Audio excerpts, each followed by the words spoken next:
Hello, everybody. Welcome to this week's Tales from the Tavern. We are back with a bonus episode this month, and we have a fantastic group. No, we don't have a missing camera. We're just being dramatic. So, first things first, thank you all for being here. Thank you for a fantastic Extra Life charity stream weekend extravaganza. We have raised a little over $1,200 so far, which is awesome. We were really, really extra ambitious this year with a goal of $3,000. Honestly, I would have settled for like $50, but you know, I'll take what we can get because it's a really good cause. If you are not familiar with Extra Life, let me tell you a little about it. So Extra Life is a program under the Children's Miracle Network Hospitals. It's a 501c3 nonprofit, and basically gamers from all around the world come together to play games in support of their local Children's Miracle Network Hospital. It's been around since 2008, so this is its 15th anniversary, I believe. Something like that? 18th? I don't know. I lost track.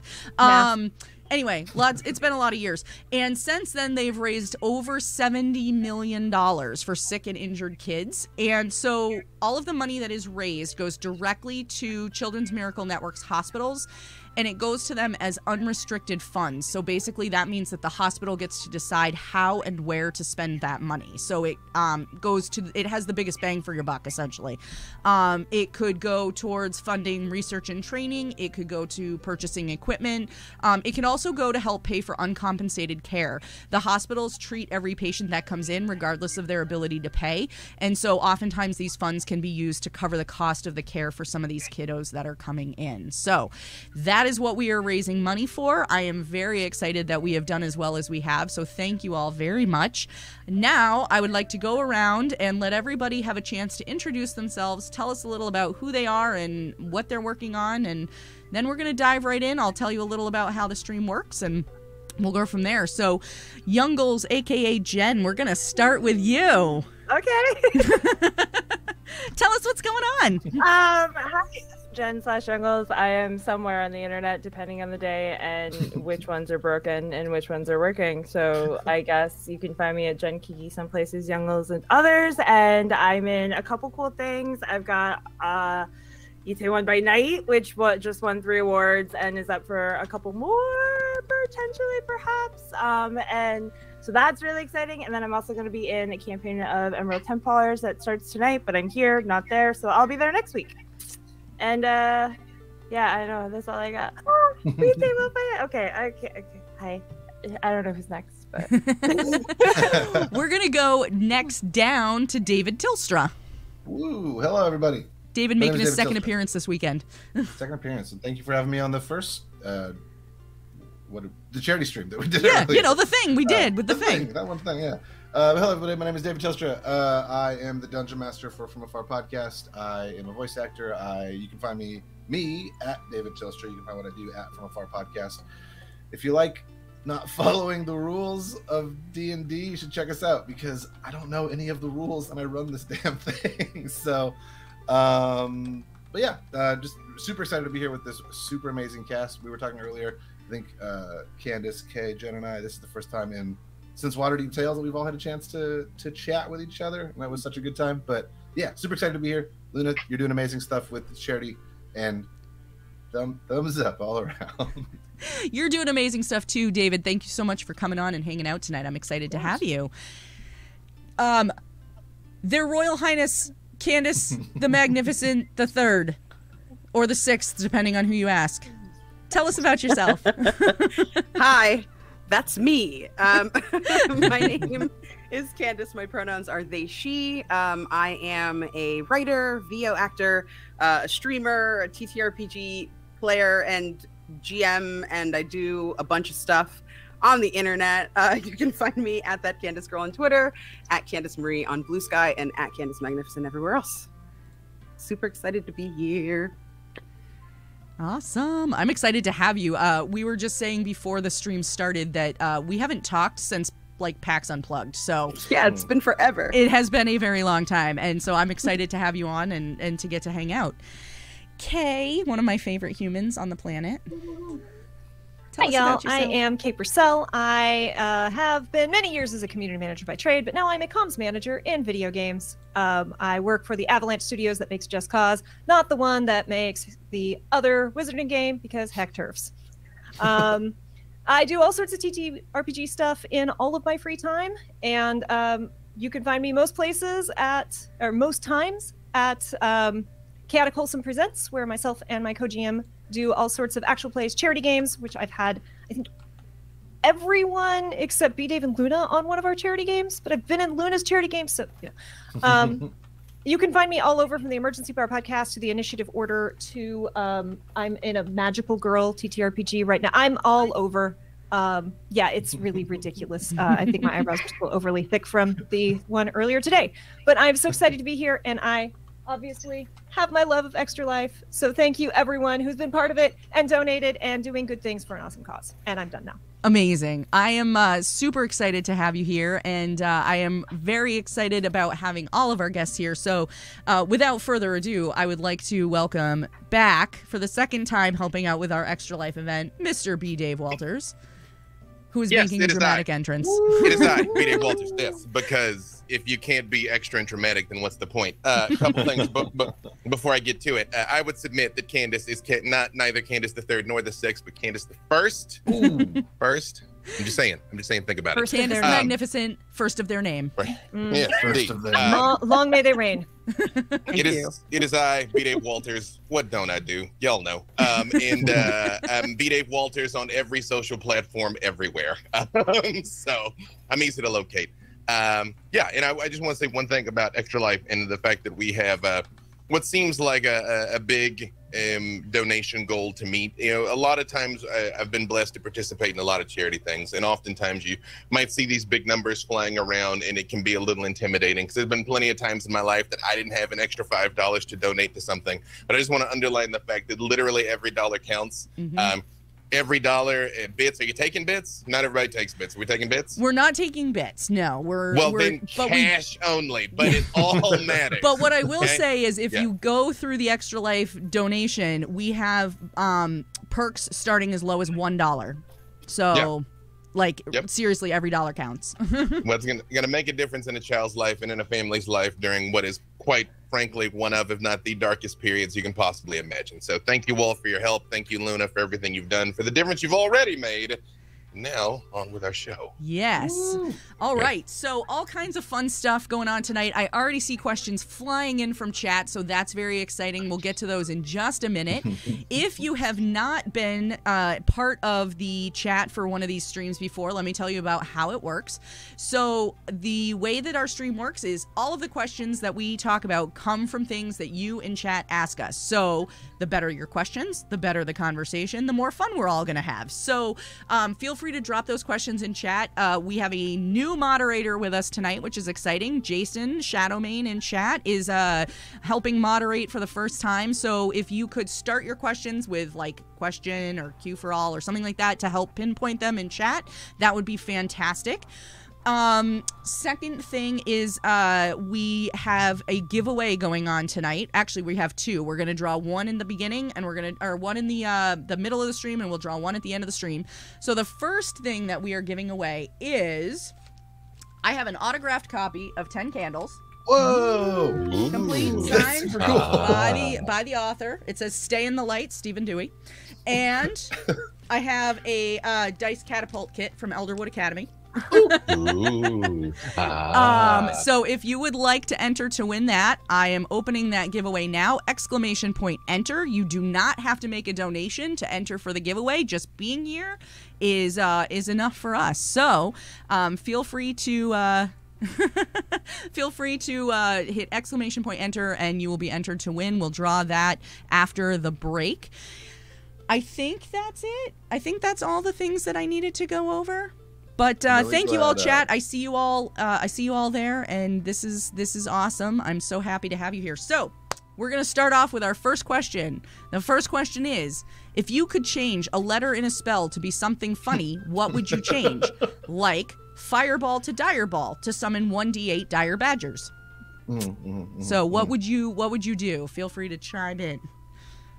Dominate person becomes nominate person. Oh, I like Because we that. all need better leadership. That's wonderful. Witch bolt becomes bitch bolt. You just have to start complaining just at random. Wait. I have to ask because some of you know what I do for a living and some of you don't. How PG do I have to be with this? We do have an 18+ tag on the channel. Okay. Goodberry to Woodberry. I don't think I need to explain any more than that. No, I don't think you do. This goes for all woodberry genders. just be It's like a all walnut? inclusive. What? I think it's the effect. Like a good no, berry yeah. fills your stomach. Mhm. Yeah. The woodberry Yeah. fills something else. Got Right. it. Okay. Spicy. Gender inclusive, though. You know. I've been using shillelagh all wrong. This Shillelagh is my favorite spell. How'd you know? I think I would have to do something along the lines of either like hold person or hold monster. It would be fold person or fold monster. That's that good. would be. I mean, it'd be painful, but it would be. It'd be kind of fun with it. Now you're a little goose and just throw them away. I was gonna say shillelagh because I also love that, but Mhm. instead of the L, put a G in there, so it's shigale because I feel like that's like beautiful. Maybe when you beat somebody with your weapon, like rainbows come out, That would be awesome. and sparkles. It does say it turns into a magic weapon, so yeah. There you go. It's true. Be Yeah. queer, strike fear. Be a queer strike fear. That's amazing. Oh my gosh. I was just trying to think of this and I'm like, the only thing that comes to mind is to change message to massage, Ooh, Ooh, yes, that cantrip, please. right? Like, yeah. Especially because it has to be delivered quietly. But it up to 120 feet in a straight line, so I don't know how that part of it worked. But you know, hey, we Ask questions. yeah. Could you do a mirror situation? Could you cast it into a mirror? Ooh, Exactly. You just hit your own back. Mm-hmm. Although that would be like some pretty next level, like starting of a BBEG fight. If all of a sudden you're like, "What's up?" and then they're like, "They just feel a nice soft rubbing of the shoulders." Like, no, I don't want to fight you anymore. I guess we're Yeah. all friends. Yeah, And exactly. then we're back to Woodberry. Yes, yep. All roads lead to Woodberry. I do Oh, think that. That would be a bard spell instead of a druid spell. Oh, though. totally. Absolutely. Multi-class bar druid only. Valid. Mm-hmm. And then add a little wild shape in there, and you got a party. Yeah. Oh my goodness. Mm-hmm. I said That, what or I it said, needs to internet. become a warlock spell only for Pact of the Chain. Oh. True. I just want to say I'm very impressed with how well we are just skirting this line. This is I very am impressed and yet also not surprised. I do. Hey, it is used to do this professionally. it is Sunday, the Lord's Day. Okay, so that's why we have to. Yeah. Mhm. That's Amazing. fair. That's fair. I'm over here wondering, building something new, like a game or session or something out of the situation, because I would love that. I think that would have to be behind a paywall, Ooh. Yeah. I trust which your we judgment. could do. I mean, Hashtag link in bio. I have the. We could do it. Jen, just saying. Jen, I love how you are always all about the hustle. I should. Mhm. Oh, My mom didn't come to America for nothing. Okay, that's all I'm gonna say. right. You're But good I at don't think something, you're never do it totally for old free. enough for this conversation. Yeah. If she's gonna sacrifice her family like community for us to grow up here, I gotta do what I can to give back. So Respect that, honestly. That's I try. Yeah. Yeah, well, we've got people in chat saying that they would pay that money to watch that stream. So there you go. I It's all good. Okay. Could we make that a donation incentive? If we hit, what are we at right now? 1221. If we hit 1222, we will make it happen. I feel like this is the 5e meets Thirsty Sword Lesbians. Yeah. This is all I've been wanting, okay? My birthday is next month. Don't play with me. I think this just has to happen. I'll say it here first. I will do whatever it takes to make this happen.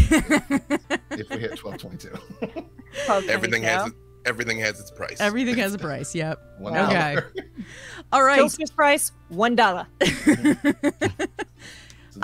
I cannot bring myself to say what just popped into my head. So we're gonna move on to the next question. Probably wise. Just wise. tempt us with that though. That is true. That is needlessly cruel, but fine. Lord Richter has used an Ask My Question next, and so his question is, what is your favorite forced collab with your DM, where you had the idea and the DM wasn't going to use it, but your dedication and delivery forced his hand? Wow. Or her hand, or their hand. That's a pretty good question. It is a good I have question. so many of these. Well, then tell us. I just can't think of which one is for selling yet, because I bully my TM in my home game all the time.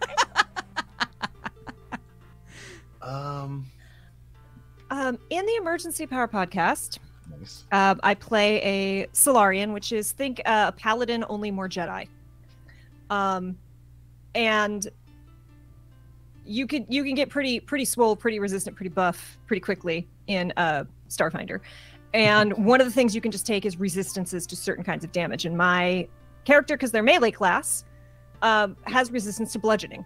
So I can take damage, and so long as it's bludgeoning, I get to just erase 6 points of bludgeoning damage from however much I take.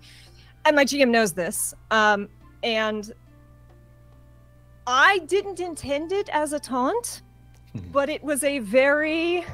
Oh, yeah. Sorry, Matt. That one, too. We'll circle back to that later. We were fighting a big bad who was known for bludgeoning people. So I'm like, it's cool. I can stand here and take it. And GM was like, you take this amount. And there was also like different kinds of damage being thrown out. I'm like, what kind? And he's like, bludgeoning. And I'm like, cool. I take 6 less. And apparently that was taunting my GM. So the next turn, the big bad picks me up and impales me on a spike. Ooh. And leaves me there. Ooh. Excessive. As one does, you know. And GM's like, you don't have piercing resistance, right? And I'm like, no. No. I probably earned that. I think for me was in LA by Night when Victor became the Baron. Jason didn't know I was going to do that. At the break of that episode, I asked him, I was like, hey, if we kill Abrams, will this mess up the story? And he's like, I don't know if you can kill Abrams. And I was like, that's not what I asked. I asked, if we kill Abrams, will it mess up the story? And he was like, no. So when we got there and I instead openly blackmailed him, that's all happening in real time. So that's props to Clan Ventru there. That worked out well for me. So yeah, that'd be it for me. I think for me, it was 12-sided stories. I was playing Delta Green, and I made an agent that was very straight-laced and by the book, and was very interested in being like the best at the academy and all that, just a tight ass. And he was like, yeah, but like, how serious are you about doing the fuck out of your job? And I'm like, infinitely serious about doing the fuck out of my job. What are you saying? He's like, yeah, but like, there's a tablet you're not supposed to look at because it causes people's eyes to melt out of their face. So don't look at this tablet. And I'm like, sir, I think we both know I'm looking at the tablet. He's like, for how long? I'm like, as long as it takes. I need to know what it says. So I wake up like 40 minutes later, my eyes like flaming meatballs in my skull. And he was like, so what do you want to do? Are you dead? Are you like, is your resolve gone? We use resolve instead of sanity. I was like, no, I think I'm good. Like, I'm doing my job. I am in my lane. I am moisturized. I'm having a great day. And he's like, okay. So then I was kidnapped by eldritch aliens and replaced and sent to a pocket dimension, and then had to turn tail on the entire table for the rest of the campaign. And nobody knew that I had been compromised. I think that was probably the best one. I fucked around and I found out immediately. No regrets. Nor should there be. Never. I'll go for it. Yeah, okay. So I play a pirate Nice. in one of my home games, and I've been playing with this GM for a while. So I like to make him do things that he doesn't necessarily want to do because it's fun for me. And I really wanted a peg leg as a pirate, and he decided that I can't just decide that we're gonna do experiments on my character's body so that I could get this magical peg leg. And so then I jumped into the waters that were shark infested, and I know my rolls are bad, and I know that bad things are gonna happen sometimes, and I was able to get my peg leg anyway. Yeah. Damn. I was going to suggest the end of God Plane. Oh, that one too, but I didn't know if you wanted to. Oh boy. What? And that one, Kay was the DM. Yeah, I forgot about that one. Oh, I haven't. I still not occasionally wonder what she's up to out in the world. Yeah. I wonder too. Wreaking chaos and havoc in her Mercy of the Monk ways, slapping people for fun. Sees. Tilstra. That is what Way of Mercy monks do, though. Just, two That's things. that range. That's that massage attack that we were Yes, talking about that's earlier. it. Way of Mercy massage. It is Yeah. literally. I will Yeah. slap you for health. Mhm. Bam, you're healed. Live. Yeah. Exactly. I have often wondered what the Way of Mercy like healing hands would look like, but it probably would be something like a massage or like a yoga. Anyway, Be like Reiki, yeah. yeah. I went very K-drama with it, and it was just like Ajima smack like every time, and that was Yeah. like your heel. It's a love tap. The love tap. want to play a real creepy Way of the Mercy monk now. You just come over here and I'll just slap you with a little bit of healing. All right, Peter Griffin. Thanks. I hate it. Yep. Real quick, Candace, I just noticed the garnet behind you, and that is awesome. Baby. Garnet's like the best. Thank you. It's actually a bath mat Ooh. that someone has like done cool stuff to. And my friend gave it to me, and I was like, well, I'm never stepping on this because Yeah. obviously so it's just hang up on my wall as art. It's hallowed And, ground, literally. Like, how am I supposed to use it? I'm just supposed to just like stand on her face and not think about how amazing she is? No. Oh, Garnet. No. Big mommy. Yeah. I think real quick for I don't know if this exactly counts, but there was one time I was doing a stream with Ty for a lot Evenstar over at Aether and Steamworks, and real quick, if you've never played with Ty or done Aether and Steamworks, please do. Ty is one of the best GMs out there, and literally Aether and Steamworks is so cool. But he has a bit redemption thing on his channel where you can like give players rerolls, basically advantage, and he also has another tool in that system of like everyone is sort of chaos, like a wild magic sorcerer, but like it has to be for very like story moments of like I want to push myself to go far beyond, try to accomplish something, but like bad things are going to happen. So long story short, I was like an engineer on a spaceship, and the spaceship was getting enveloped by this Cthulhu monster, and I was like in love with the spaceship. I was like, no, I can't let this happen. So I like was flying outside of the spaceship with this jetpack, and I was like losing oxygen and dying. And Ty was like, "You're going like too far," and I was like, "No, never." And I just like kept like hitting the chaos button, and like where the magic came in, his chat just like kept donating for rerolls because I think it was like 19 rolls where I didn't get above a 10 like in a row. Oh my And God. Ty was like, "You're dead," and the chat's like, "No, you're not."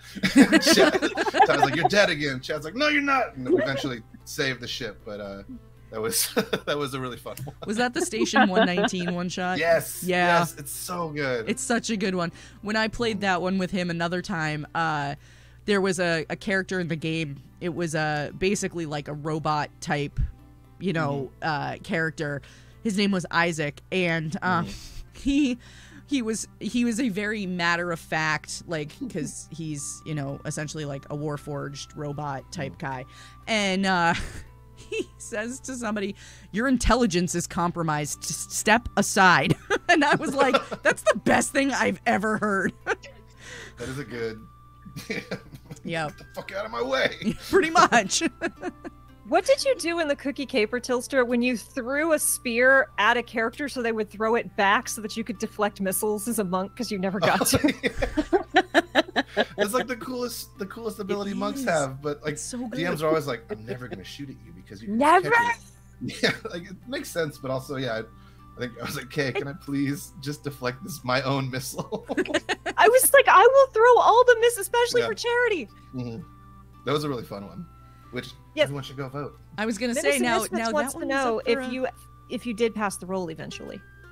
Oh, Yes, it did. Yeah, we eventually did. Like, chat was very generous, and like I said, I think there was like 19 rerolls that we had. Eventually got it, and it was very fun. And Ty ended that story beautifully. It was and he also deflected the missile. That was very good. fun. He deflected Holly the character deflected her own spear. Mm-hmm. It was very fun. Man, dang! I want to watch that again. That was a really fun charity event. Inspired It's real Incompetence, cool. thank you for your $150 donation. We will talk my about God. a time. Thank We will Thank talk about a time for you. me to run a Monster of the Week game with you guys. So, Yes. I don't have it with me. as everybody, I shouldn't say everybody, as most people know, I don't DM. I very, very rarely DM, and so I put as a $150 incentive on the page that I would run a Monster of the Week game at the $150 level for everybody who donated at that level. So far, That's we so have cool. one. Hey, that counts though. That Right? counts. So, Again, Let's do it. yeah. Mhm. So it'll happen. Monster of the Week is very fun. I've run Monster of the Week once, and it didn't kill me. So That's important. yeah, That's it very was important. good. It was good. So we'll make that happen. Did everybody get a chance to answer that one? I didn't, but honestly, I couldn't come up with anything because I don't tend to force DMs to do stuff like that. So. Okay, so another question that we got is, what was the most memorable scene you were a part of in a TTRPG session? Ooh. There's so many of those. So many, Yeah. yeah. No. That's a very big question. Yeah. Can I start with one that involves 3 out of the 6 people at this table? No. Please do. It has to involve Yeah, of course. everyone, Candace. Yes. That's true. It has to be all of Otherwise, us. it isn't fair. Yes, please. Did you bring enough for the whole class? Never. So, Dead Planet was the first time that I had ever met Kay and Jenn. It was a wonderful mothership campaign. Kay was Kai, this awesome, terrifying android. I was Captain Petty. Her name is Petunia, but Petty, who's the the commander of the ship, and Jenn was our lead scientist, Nyx. And we had gotten into a scrape.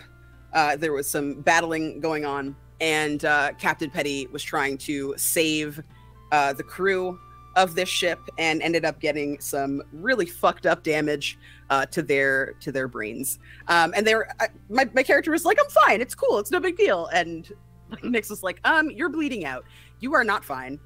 You're doing a bad job here, and you're gonna die." And I was like, "Oh, well, I mean," so the GM's like, "Well, what do you want to do? Like, you can, try to like save yourself with like a roll or something, or like Nyx and Kai can help you live your life and just put like a little plate back there and get whatever shit is embedded in your skull out, and you'll be okay." And I was like, "Okay, let's do that. That's fine." That seems fine. So Fine in a horror game. What could go wrong? Yeah, horror survival, that sounds safe. I feel like all of us, like, we each had a role that we had to do in order to make this happen. I didn't Mhm. even get to roll. You didn't even get What? to roll. I didn't even Like, get to roll. Did I roll rolled- good? Is that what happened? No. Oh, We both rolled extremely poorly. And Kai, being an android, is like, Kai was Nyx's android, so like Right. that she had built. So like they were like, "Kai, like I need you to just extract this from Petty's brain." And I'm trying to like roll to sit still and to just like deal with it because there's no like anesthesia. And both of us failed miserably. And Kay's hand goes into the back of my character's skull and scoops like half my brain out. Oh no! And GM is just like, "Well, you're dead now." I'm like, "No, this can't be the end." And he goes, "Well, you can get like a weird metal plate back there, but you're gonna start hearing some voices." I was like, "Or I can just make a new character." He's like, "Or you can make a new character." And I was like, Oh, no. I was like, I have been doing a great deal of research about this strange alien tech. I can do it. I think I'm gonna go with the voices." And the GM was like, "Are you sure though?" I was like, yeah, I think stuff's talking to me now. Sorry, guys. That's amazing. I think that was probably in my top 10, maybe top 5, honestly. Sounds like a great scene. It was ruthless. That was a brutal game. Yes. That was the first time I ever played a completely combatively helpless character. I had no combat skills at all whatsoever, and my rolls were horrible to the point where it was just better for me not to have a weapon at all. You whatsoever. killed me. You literally killed me. A nail gun. Oh my With a God. nail gun.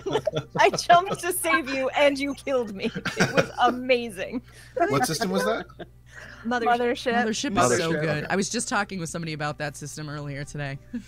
It's terrifying because for people who don't know, when your character is affected, it doesn't just affect your character. So if my character is upset, like Kai's existence just made everybody a little bit more creeped out. Everyone rolled at certain rolls at disadvantage because the android, and I was creepy. Like creepy. I went out of my way to be Uncanny Valley creepy to the point where I wasn't showed good, up. but it was I showed up episode 1, and people are like, "That's the big bad. Kill it right now. Kill it with fire. Fire. Oh my gosh, that's amazing. I really like playing creepy characters. It had so That voice is very good. It is. It's also my Pokedex voice. You somehow made that a Snorlax little has been less creepy, added though. to your Pokedex. Less creepy when you're Snorlax. talking about a Snorlax. Yeah. I got a Snorlax Squishmallow at Target yesterday. I'm so excited. Here's one last. So sorry. Pictures, please. Send pictures to the chat. Oh, Matt. That is must purchase. Yeah. Mm. Oh, that's a my chunky gosh. boy. That's a chonky boy. That's a good baby. Oh So my- happy. It's like the one Oh. Squishmallow that actually looks like it's supposed to. Yeah, that's a good one. I have the Build-A-Bear Snorlax. It's way too big and comes with pajamas upstairs too. So they like sit right next to it. They're very. Yeah. Anyway, continue. That's Just Here's your ignore me. Snorlax and here's your pajamas. What? You're gonna need them, trust me. Oh, okay. I will do one short and then one because it was mentioned before too. I played a Starfinder game with Mimics and Misfits, who's in chat, and was playing Kai as a technomancer, and androids don't need to breathe, but it became very clear very quickly that there was a chance this entire place would depressurize, there'd be no oxygen, and then also bad guys that we were fighting were like leaking poisonous gas. So I cast Life Bubble. And Life Bubble lasted for, I think, 5 days, and I could put it on 3 to 4 people. So I just removed all of the environmental issues and plans and traps that poor Matt had planned for me, and just his face as I'm reading off the spell. I felt good and terrible at the same time. But I'm going to embarrass Candace now, because I ran an 8-part. I actually read it twice. I ran Godplane twice, once with Jenn and once with Candace. And especially the second one, I knew most of the cast pretty well. So it was a horror game, and it was very, I think Herb described it as consequence horror. Yes. Which is really the best way to describe what I did to people. Yeah. And so I was building and it's like a fast track of you come in with imperfect characters and fast track them through character growth. And so I had built these very specific trials for each character, but especially because I knew Candace pretty well at that point, I had built the trial for the person behind the character. The worst. And I was doing this whole, I was kind of lost in the sauce of reading out this thing of what the character sees and what, and it's this dreamscape. So things are changing and morphing, and everyone is being really great about just rolling with it. And I finished this whole thing about, this huge minotaur wrapped in chains, curled as small as they can be. Do you fight this thing, or do you just give in? And I look back at the screen, and y'all, I need you to look at Candace and those big, amazing eyes. And they are done like this. They are in position. Their eyes are just filled with tears. And I'm no. oh no. It was no. horrible. Am I a bad friend? Did I break a friend? Is this bad?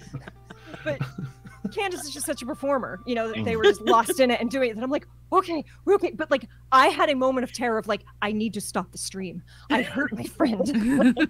I'm in the chat I'm okay. I'm okay. I'm crying, but I'm fine. It's good.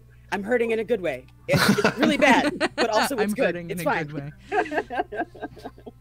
I've seen a lot of in-chat self-care over the years. Yeah. Where you're like Yeah. just reassurance scrolling while people are just like having these super intense things. Yeah. Yes. And the way I Yeah. ran Godplane was very inspired by Black Dice Society. So I'd been through like all of these checks and like everyone had all of these things, and I was still like, oh no, I broke my friend. Oh no.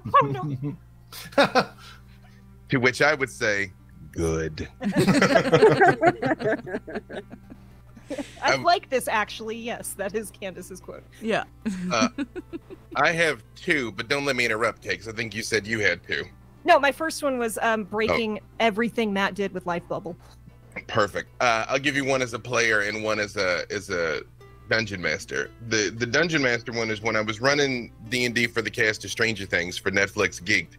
I had about 15 minutes to teach them the game before we started, and it was they had a very hard out because all of the bonus content for Stranger Things they shot in one day, and they were like, at 6 o'clock we will turn the lights on, like whether or not you're finished, so get it done. So I tried to get some time with them beforehand and I couldn't, and even when I got there to meet all of them, it was the first time they seen some of them at least had seen each other since they shot the show. Wow. They're all like, hey man, what's up, what are you doing? And I was like, cool, stop talking, I gotta teach you Dungeons and Dragons. So Joseph Quinn had never played ever, and there's a moment when he's attacking and he crits and he gets up and he's so excited he starts running around in circles around the table, and I was like, got him, hook set, you know what I mean? Like that. I was like, now you understand the game. Yeah. I will give you a bonus one about that game. Spoiler alert. The one thing I didn't interact, or I didn't the game played out in real time. Everything you see is how we just played it all the way straight through until we got to the end when they're fighting Vecna, and I dropped 3 of them into death saves. And the only one still standing was Gaten's character, and that's when I was like, okay, pause, time out. And I was like, here's what you should do, Gaten. You use Healing Word, get Priya's rogue back up. Priya, I'm gonna let you attack, and when you attack, tell me you got a natural 20. Whatever you roll, tell me you got a natural 20. Because I didn't want to build up this big traumatic thing, have her roll and have it be a 3 and be like, Vecna fucking kills everybody. Thank you all for tuning in. It's been Stranger Things. So there's your preview for season 5, just so you know. Vecna kills everybody. So when we were setting up the game, they'd asked me what I wanted, and I was like, I don't need anything. I need a table and some dice. But I was like, you should have an over-the-top dice cam, because somebody's going to roll a 20 at a crazy time, and you're going to want to catch it. So I'm like, cool. Everybody come back in, set it all up. Gaten casts Healing Word. Priya gets up. She rolls her attack and really gets the 20. Oh. And if you see, Finn says she did it. She really did it. And I lean over and I look. Yes. Yeah. And I'm like, you did. Like, what? I was like, you are the luckiest human. Because her character killed Vecna in the story and then killed him in the show. And it's funny because I was reading the comments, which I usually don't do, but in this I did. And so many people were like, that was so clearly fake. Then I wanted to be like, no, I was prepared to fake it. That actually happened. You know? Yeah, I'd say the other thing for me as a player was when we did the first season of We're Alive Frontier, where I basically volunteered to solo the boss to draw him out so everybody else could kill him. I didn't expect to win at all. And even as I'm fighting him, I'm missing repeatedly, and you can see if you're watching carefully on my face, I look so deflated because I realize I'm like, I cannot beat this guy. I'm going to get killed and I'm going to be off the show. Like that's what's going through my head. But I decided to keep fighting, and I rolled essentially the equivalent of of hitting a hole in one in golf to win the match. But I mean, it was on camera. It's an exploding dice game, so I hit him. A crit on him, and then just the dice just kept exploding, and the table gets like increasingly excited as they keep exploding, and I ended up killing the guy, which was wild. It was one of those things you wouldn't have believed if it hadn't been like live and recorded. So yeah, those are my 2 things. Yeah. Exploding dice games are awesome though for just that reason, because it just builds up such tension, but also like in a really good way. exploded 4 times in a row. Yeah. Right there in front of everybody. It just kept, yeah. And I love it was enough to ice the guy. So amazing. Yeah. I have several, but I think one of mine was really sad. I had to leave a stream, just scheduling stuff, and life got in the way, and so I needed to take my character out of the stream in a way that made sense with the story. And so in the previous stream, they had been out, there had been a fight, something happened. We were doing a Savage Worlds World of Darkness crossover, so we were using the World of Darkness lore with the Savage Worlds rule set, and somebody had a weapon that misfired during the fight, and basically the weapon was non-functional anymore because it just it was broken, whatever happened. And so the way that my character left the game was basically she got up in, like, everybody else was asleep or not there or whatever. She got up, packed her stuff. My character was a werewolf, so she didn't really need it, but she had a 9mm. And she went into the bedroom of the character whose weapon had misfired, left it on the bedside table with a note that just said, "You need this more than I do," and left. That was it. And I was, like, in tears while it was happening. But it was very, like, that was very in character for her, because she was not, like, she wasn't really close to anybody. Like, this was probably the nicest thing she'd ever done for pretty much anyone in her life, you know? So she wasn't big on, like, I need to say goodbye and all of that stuff. Mm-hmm. So that was really, like, that was really sad, but it was also, like, very fulfilling in a weird way, because I kind of got the closure that my character needed.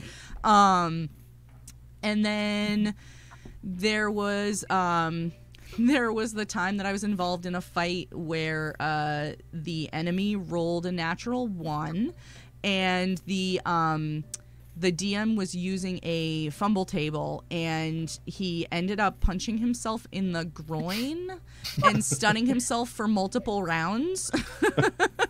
And so we were all just like, so that just happened. Bye. What a fumble. Oh my God. It was so that takes some real funny. skill. Right? I know. Yeah, it was super funny. So yeah, that was a good one. I have lots of others, but I won't get into them with everybody. I have a non-streamed game that I play that's Curse of Strahd, but it's Curse of Lady Strahd, and it's super queer. Shout out to Maddie Matihi, who's my GM. Hi, and, like, my character is a wood elf ranger that has a beast familiar that is a little baby snowy owlbear. And she tries to just not do anything wrong ever. She's trying to be a folk hero and work her way up so that people know who she is. And we were by a camp full of people, and someone was like, "Oh, I forgot to ask a question to the people at the camp. What am I going to do?" I was like, "Don't worry about it." So I write it down on a piece of parchment, and I knock my bow, and the GM's like, "What are you trying to do?" And I'm like, "Oh, like, I want to, like, shoot this arrow over there so that they can read the note, so we don't have to, like, walk all the way back. Like, we're trying to get to Valegi, and, like, there's a lot of stuff going on, you know, like, we need to take our time." And Piper was like, "Okay, well, I mean, don't roll a natural 1. And I was like, "Why would you say that?" And they were like, "I don't know, I'm just saying, just don't roll a natural 1. And I'm like, "Okay, no problem." And I'm working with a D&D Beyond sheet, and I click the button, and it's a natural fucking 1. Oh, no. And I'm like ready to die. Like, I'm ready to die. The whole table is like, no. So Piper's like, "Go ahead and narrate what you do." I'm like, Go ahead. I knock my arrow, and I point it at the sky, and I send it into the camp, and it flies true and fast, right? And Piper's like, "Yeah, right into the heart of the main man who runs the camp, right into his chest. You see him go out. He goes out hard, and everyone in the camp turns. The music stops. All the joviality just flies out of the room. The bonfire looks a little bit brighter in the silence of the evening. as they all look to you, people are crying, coming out of their tents to mourn the death of this man. And I'm like, no. Oh no. They're like, what do you do? I'm like, I face plant in the dirt. That's what I do. I'm done. Leave me here. Everyone's like, no, it's fine. There's magic. He's okay. He got up. He's good. I'm like, no, leave me. Leave me here. I will crawl to Valaki. Leave me to die.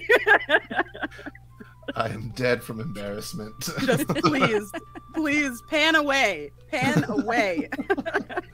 That's amazing. Horrible. I will never live it down. Something happened a few weeks ago in the same game where someone got stabbed in the heart and people were like, was it you? I was like, I don't need this. Okay? This is supposed to be a fun, non-streamed game that is easygoing. That's amazing. So Sometimes those natural ones are just the best. So Right. The dice have their own story to tell. Yep. they super do. Oh my gosh. So I was in a game, and I am a mid-80s like born person, but I went back and forth between like Korea. So like apparently I was watching Temple of Doom at the age of 2, but I missed all of Aliens. Okay, like that wasn't on my radar. So I was in an Aliens game, and I've never seen Aliens or know anything outside of. Still to this day? Do not make that face at me because it's on the list. But I just watched Terminator like Nice. a few I months haven't ago. seen Terminator, so. Because back then it was like, you know, you get censored. rated R. I watched RoboCop on TV, but it was like censored, right? Back in Yeah. the day. So like Yeah. Terminator just didn't get on my radar. So I just did that. Now I have to do Aliens. But anyway, so I'm in this game. I don't know jack shit about aliens, like lore. And there's a head crab thing that like attacked a guy Face on hugger? the face. Mhm. And me being a very helpful, people-pleasing person, decided I was going to help. No. And my rolls did really well that time. And they didn't stop me. They were like, nope, let her go. Let her Let her go. No, Let her no do one it." told you. I said, She no one needs to told me." learn. They're like on screen, my phone just run in and stab the thing. And then the guy, of course, disintegrates and dies and because of the blood and the toxic whatever, which I learned after the fact. But that was Yeah. probably, it was like my best rolls on the stream game. That's so mean. Yeah, I was gonna say that So seems like that's mean. more of your party's fault. They're just like, yeah, That's no, rude. it's That kind of was like low. that. That was a low blow. That thing that that was Kay mean. sent, like, I'm gonna tell her, don't you dare. Don't you dare. We're gonna watch Yep. this play out. It was Those are a good fun. story. That's a great story. I like to think of it as I was the audience vessel in case there's anybody else that may not have seen Aliens because we exist, okay? Mm. Thank you. We exist. Well, total tangent here. Just your shirt. I actually just watched Akira for the first time, like last week, and it is amazing. And I now I get a lot of things about it. Did you watch the original like '84 Akira or the like 2001-ish redub? No, the original. Really glad I answered that question. There's right? about to be like, no, you did not watch it. No, but I legit was about to be like, you have in fact not seen Akira yet. Yeah, no, I never give a person a hard time about what they haven't seen because when you guys are like, I haven't seen Terminator, I haven't seen Aliens, I'm like, well, you got some sweet ass movies waiting for you, like Oh, hooray. Yeah. But in that particular instance, I'm like, no. No. You gotta go back to the original for You that. gotta Yeah. dig a little deeper. There's Mhm. some things that just Yeah, you need the original screams, you know? Absolutely. Yeah. Right. Sorry, please. I didn't mean to interrupt. Mhm. I super meant to interrupt. That was an important interruption. But please continue. A very good with the thing interruption. that Yeah, that was a public service interruption. Mhm. Yes. Right. Again, tangent. There are a couple movies like that are like they've redone or redubbed or just like the one that comes to mind is like the Blade Runner movies. Like, Yep. it's a very different movie if you watch the that's another wrong one I have to wrong watch. one. That's very good. Not- but So not only did I watch the wrong one, which is the director's cut, I watched it first. oh Because back in the day, the director's cut was always the move. yeah, So I was like, what's this Blade Runner the kids are on about? Let me watch the director's cut. And it was in the director's cut, there's no narration. mm-hmm. So there's long periods of time of Harrison Ford just standing in the rain looking sad. Mm-hmm. And then he's just somewhere else. And I was like, this is the dumbest fucking movie I've ever watched in my life. Like, I don't what? And then I watched the original. I was like, oh, The other mistake I made was the first time I saw The Godfather. I did something similar where somebody had taken The Godfather 1 and 2 and edited them together. Took all the scenes in the old country and put them at the beginning, and then put all the scenes in the modern day together at the end, and it hits completely different. I was gonna say that's just a different movie at that point. Yeah. Yep. And again, I was like, I don't see what all the fuss is about. Like, what is it? Yeah. There's an entire arc of cinema from my youth that I was very uncomfortable with and couldn't understand why I did not enjoy this whole swath of movies until I was in my late 20s and I realized that my father looks exactly like Harrison Ford. Exactly. Oh, that'll do it. The Blade Runner is so uncomfortable for me. I don't like it. I feel that way about anything that has Alan Rickman in it. For a long time, like I saw, like when I was very young, I saw Robin Hood, Prince of Thieves, and was like, I don't know about this this bad guy. He's kind of sexy. Anyway, I don't know. It's not bad. And then I grew up and got to a place where, like, one day my dad was like shouting something, and I looked at him and I was like, ah! I could never unsee it. Like, if you take Alan Rickman and like Robert De Niro and you smoosh them into a grouchy Italian man, that's you got my dad. Is that just Robert? Is that just not Robert De Niro? Shit, what's his name? God, the guy from he's been in so many things, but Always Sunny. The little what's his name? Danny DeVito. Yeah, is that just Danny DeVito? Why did that name? David? It just went out of my head. I'm so sorry. Oh my God. Two things. One, that link doesn't work, and two, I'm pretty sure the audience can see Google chat. Nope, see they Hangout can't see chat. it. And they're not okay. All right. No. Because I've made that mistake more than once on Hangout in particular. So all right, groove it. Perfect. Like Garth Brooks. David, can we offer you an egg in this trying time? Yes. Please.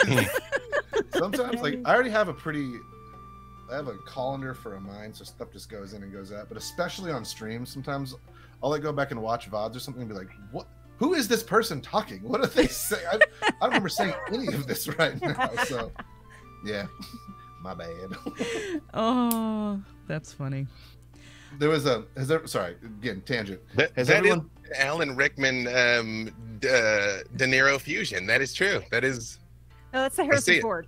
That is the Harrison. Oh yeah, yep. Oh, I totally see it. Yep, wow. Yep. Right. Yep. Yeah. We're all looking at pictures of Kay's dad now. Sorry. Yeah. Sorry. Very handsome gentleman. Very. Indeed. Yeah, but it was Yes. like I was Give like, him a whip and a fedora. Yeah. Why don't I enjoy Honestly. this? Oh, I don't have dad issues. Yeah. I'll see myself out. I'll see myself. Yeah. Has everyone seen the new Spider-Man movie? Yes. I need to. Then that story. I won't tell this next story. Oh my gosh. No, because a lot of my clients have. So like I know some stuff by accident, and I hate that for myself. So. I saw it, and there was definitely a scene where I was like tearing up because of stuff that was like happening in my own life between me and my kid, and I was like, I'm in the theater, and I'm like, I can feel the tears start. It's worth a watch, but I will refrain because I was about to spoil a bunch of it, but Oh my gosh. I won't. You're I not haven't to be seen it fans yet, of but the end of I've seen all kinds of spoilers Yeah. about Hobie. I work And on the as- internet. As like a punk rock black person, like looking at Hobie just like destroys me. Like every time I see anything with Hobie on it, I'm just like, my entire life has led to this moment. So a good Thank you. destroy. Thank you for seeing me, world. Thank you. Yeah.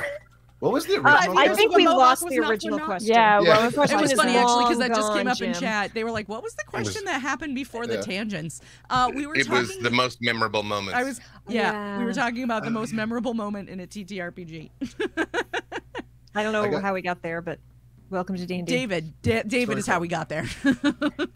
Hi. Another thing that I was going to say too, though, actually, that made a game super memorable. It wasn't so much a moment, but like something that was part of the game. I played a Mothership game, and we had a countdown timer. And basically, if we didn't get to the end of this thing before the countdown timer, we were all just going to die. Yeah. And holy crap, does that make a game intense? It's Especially if you have no combat skills, it's terrifying. You're actually Or, like killing your friends. It's like, a yeah, great like we were time. saying, like you guys were saying with Mothership too, where it's like, something bad happens to somebody, but it happens to everybody because they're in the general vicinity of you, and it's like, Right. whoa. I Cool mechanic. I did the that in scientists- Godplane to both groups, where I yeah. dropped them in a space, and I just silently started a 2-minute timer, and no one knew what or why. And I've never, What? I've was never bad. seen panic like that. It was very bad. Every few seconds, you'd have to roll to see if you could withstand damage, but you don't know where the damage is coming from, so it doesn't Right. matter what you do. You're just Yeah. fucked all the time for as long as it's going, and Okay, you're like that's running brutal. towards the exit. It was Exit's so like, much fun.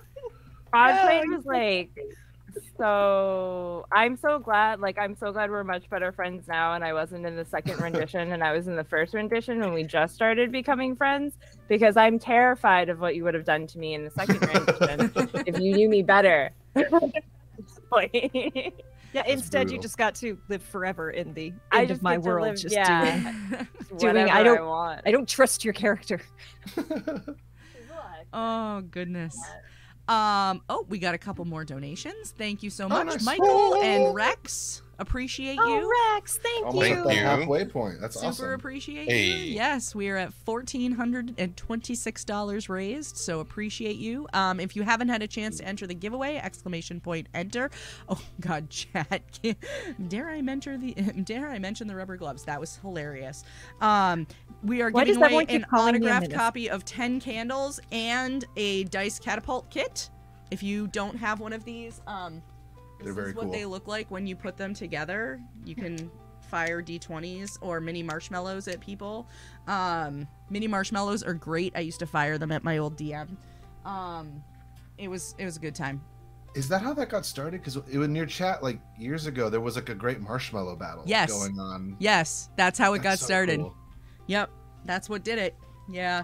I used to have a moderator in the channel who every time we'd start the stream would unlock the marshmallow cannons and all of that stuff, and That's yeah, really cool. it's yeah. Mimics and Misfits just pointed out Luna reaching into the ether to grab a dice catapult. Yes.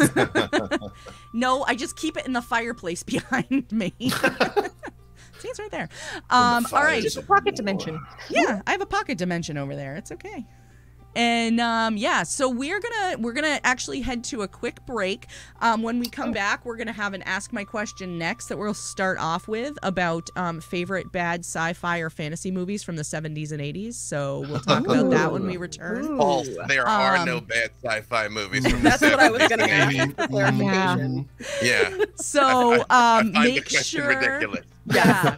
Make sure you enter the giveaway. Make sure you hit ! Enter if you would like to do that. And we will be back right after the break. I'm going to show you a quick video about Extra Life, again, so you can see a little more about what we're raising funds for. Then we'll have a nice video from one of Kay's podcasts that they're involved in. And we'll hopefully be back shortly thereafter. So we'll see you after the break. Thanks, chat.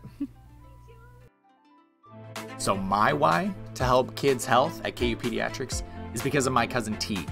She has been battling cancer for a few years now, and she's 6, and I just can't wait till she becomes this amazing, incredible individual as an adult and has gone through that thanks to the support of people like you.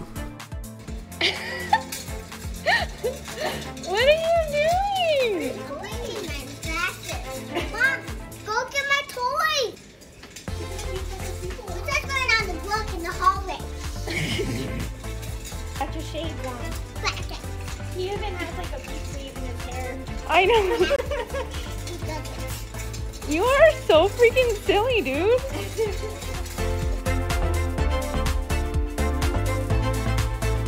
To the Extra Life community, thank you so much for helping kids like me treated at the IWK Health Center and TMN hospitals. Since 2008, Extra Lifers have raised millions of dollars to help kids treated at 170 children's hospitals in the U.S. and Canada. Those funds go directly to the hospital.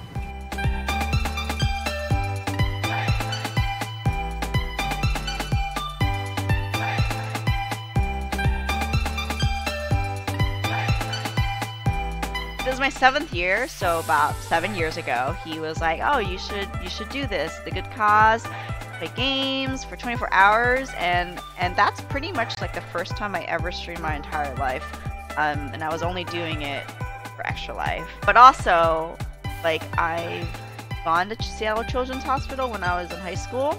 When I did Extra Life, I chose to support Seattle Children's because of how great they are. They're really good to the kids.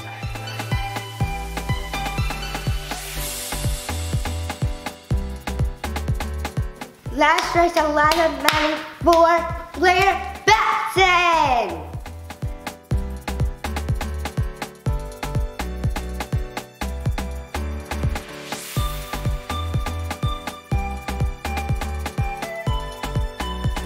My favorite part of my children's hospital is the amazing staff that work there.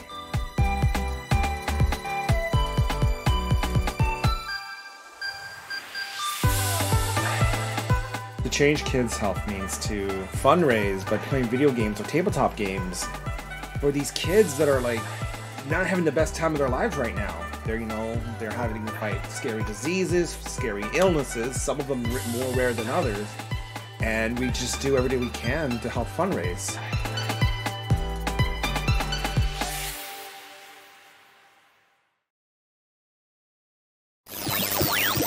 The signal is clearing up. Just reach your arm up a little higher. This is very uncomfortable. I advise haste. My analysis indicates that pawns can only hold that position for... Perfect. Don't move. Cat, activate emergency power. Ow. Emergency power network online. You may begin the broadcast. To all sentient life forms receiving this transmission, we are trapped on an unknown planet. Our ship is damaged. We've been attacked by space goblins and an unknown militia, and the indigenous flora appears to be hostile. Requesting immediate assistance. We will be broadcasting our signal every other Saturday. You can find it at emergencypowernetwork.com, on Twitter at emergencypwrpod, and also on YouTube. End transmission.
All right, we are back. Hope you all had a good break. We had a good break. We were talking about encyclopedic knowledges of movies. But before we get to that question, we need to draw a giveaway winner so we can start the other giveaway. So I'm going to close the entries. Exclamation point entry, quick, if you want to get in last minute. And let's see, close. And make sure it's actually closed. Get out of here, giveaway. Yes, it is. And let's see, let's draw a winner. Go and get. Pick a winner. Drum roll, please. Moxie Blue. Moxie! Hey. So, Moxie, Congratulations. we will need to connect because I have to physically mail these to you. So So you cool. can DM me on Twitter or Discord, or you can probably reach me via K or something like that. We'll get it to you. We'll figure it out. Cool.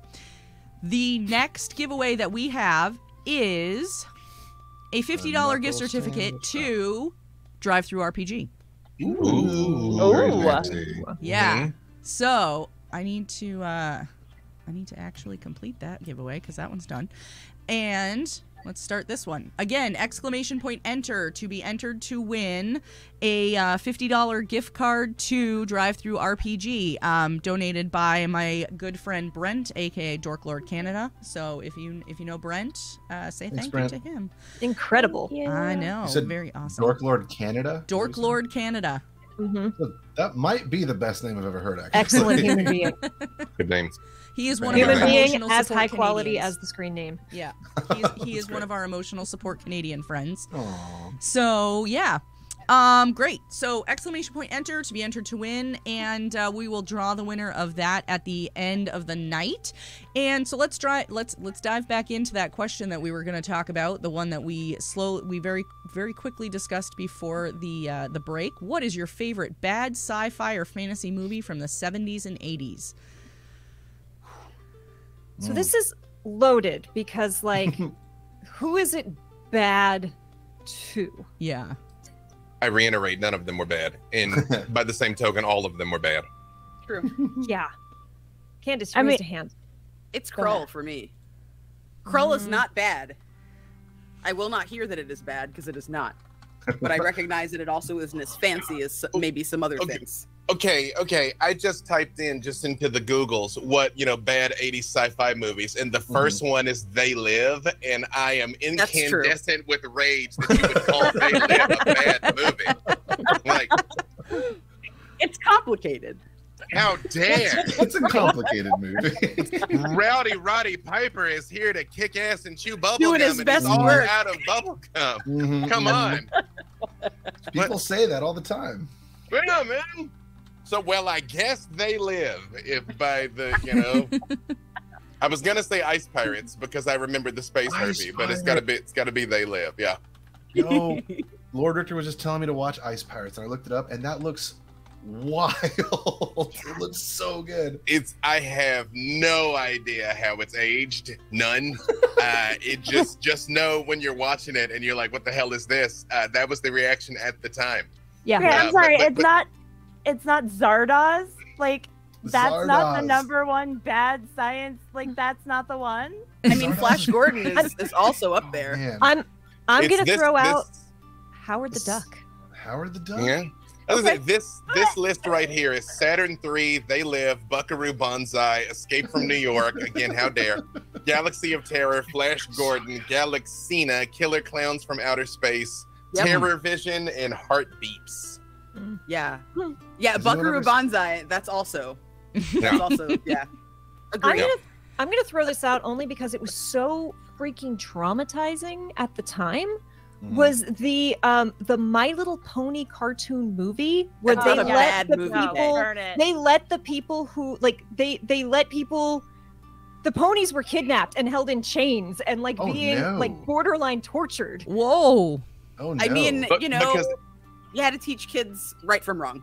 Everything in the 80s was terrifying. It's That's why, true. like, Yeah, all the whole 80s Care were Bear- just scary. The Care Bear movie with the book with the face. I was just not talking fun. about that movie the other day. I'm still not over Transformers, the movie, where it just like they killed 60% of the roster in the first 10 minutes, which now I know it was just to make room for a new toy line, but I cared at the time. So much so, they changed the ending of G.I. Joe the movie after there was such an uproar. When Serpentor throws that snake and it bites into Duke's heart and he says, "Yo, Joe," and falls to the ground. And then at the end, they're like, "Doc Paul, Duke's gonna make it. Hooray!" Duke was not going to make it. We were gonna lose Optimus Prime and Duke in the same fucking summer. They let those a people write the little My Little Pony movie. Yeah. Mhm. Not even joking. Terrifying. It was all the same group of writers. A buddy of mine, Buzz Dixon, was in those rooms. It was the same people. It was just a rotation. And apparently they they had a mandate to move a lot of toy units, and they hated Joy, and that's what we got. Yeah. Okay, so I'm gonna throw out there, this, and it was one of my favorite movies growing up as a kid. So I have no idea if it was bad or not. Disney's Escape to Witch Mountain. Oh yeah. It is bad. But it's not yeah, bad. like I went back and watched it not too long ago, like a few years ago, and I was like, oh I yeah. haven't seen that one in a while. Yeah. I don't know if this classifies, but has anyone seen Big Trouble in Little China? Oh, Not for a really I long just time. saw that recently. When did we watch that? I can't. Warriors, yeah. Yeah. I can't tell if that one's good or not. Well, because I'm obsessed with Metal Gear Solid and I had never seen it. And my partner was like, "That's an abomination. Like, what is going on here?" So he was like, "You need to watch this immediately." I'm going to throw this out because it was, and to this day is one of my favorite movies. One of my cats is named after this. But Zoomers will never appreciate this movie because if you were not a child in the 80s, you cannot appreciate the joy that is The Labyrinth with David Bowie as the Goblin King. I don't know if you can Disagree. Have shown to younger people. Yep. They've appreciated it. Oh. I think that it does transcend. My mom named my little brother dog Sir Didymus after one of the best characters of that movie. And when young people see him in public and my mom tells his name to people, even young children are like, "Oh, I love him from Labyrinth." Every year I was in LA, I went to Labyrinth Ball. I want to so Every year I was bad. the White Owl. It looks amazing. So we were talking about this before we got started, but y'all, I'm 6'9", 285 with advanced martial arts training. I fear no man God ever created, right? but when I go to Labyrinth of Jareth, there are some film authentic Skeksis, and they walk around as a group. No. And it is nightmare fuel. Like if I hear no, like, nope. One of them has a little pull thing inside. Get out of here.